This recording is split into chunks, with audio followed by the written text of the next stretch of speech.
जर तुम्हाला एक लाईन मध्ये ऐकायचं असेल तर कर्जमाफी 100% होणार आहे। हा भारतीय जनता पार्टीचे सन्माननीय मुख्यमंत्री महोदय हे देवेंद्रजी फडणवीस साहेबांचे शब्द। विजय काका मध्ये मध्ये बोलू नका, तुम्ही सिनियर मोस्ट आहात। हे शब्द देवेंद्रजी फडणवीस साहेबांचे आहेत, ज्यांनी पाठिंबा दिलाय, ज्यांनी सांगितलं 0 वीज बिल लागलीच आल्यावर म्हटलं प्रिंट मिस्टेक आहे, नाही आता वीज बिल माफी दिली आल्याबरोबर सरकार नवीन फडणवीस साहेबांनी त्यांनी विम्यामध्ये स्ट्रॉंग पैसे देऊ केले पूर्ण शेतकऱ्यांपर्यंत। गेल्या 14 वर्षात जितका विमा भेटला नाही त्या 2 वर्षात भेटला। नंतर पुन्हा कर्जमाफी करता दुसरा जी व्याज माफी होती ती, नुकसान भरपाई आजपर्यंत जितकी बोलली तितकी दिली। आता 31,000 कोटी रुपयांची सगळी मदत शेतकऱ्यांना दिली। उपकार नाहीये, देऊ लागले टप्प्याटप्प्याने। नंतर विजय काका मध्ये मध्ये बोलू नका, विजय काका मध्ये मध्ये बोलू नका प्लीज।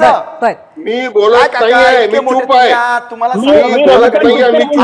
प्रशांतजी, विजयजी, मी तुम्हाला दोघांनाही विनंती करते की आपल्याकडे वेळ कमी आहे। एक शेवटची फक्त कमेंट घेण्यासाठी मी आता रविकांत तुपकर यांच्याकडे जाते, कारण उद्या महाराष्ट्र बंद पडेल किंवा रस्ते बंद पडतील अशा पद्धतीचं सुद्धा आव्हान देण्यात आलं। रविकांत, आता सरकार घेऊन टप्प्याटप्प्याने सगळ्या गोष्टी करत आहोत। कर्जमाफी ही या सरकारमध्ये होणार म्हणजे होणार, इतकंच मी सांगू इच्छितो। तुम्ही हे जे बोलू लागले ना विजय काका, हे दुसऱ्यांचा राग तुम्ही इथे काढू लागले चॅनलवर, हे काढू नका तुम्ही बगैर कामाचं।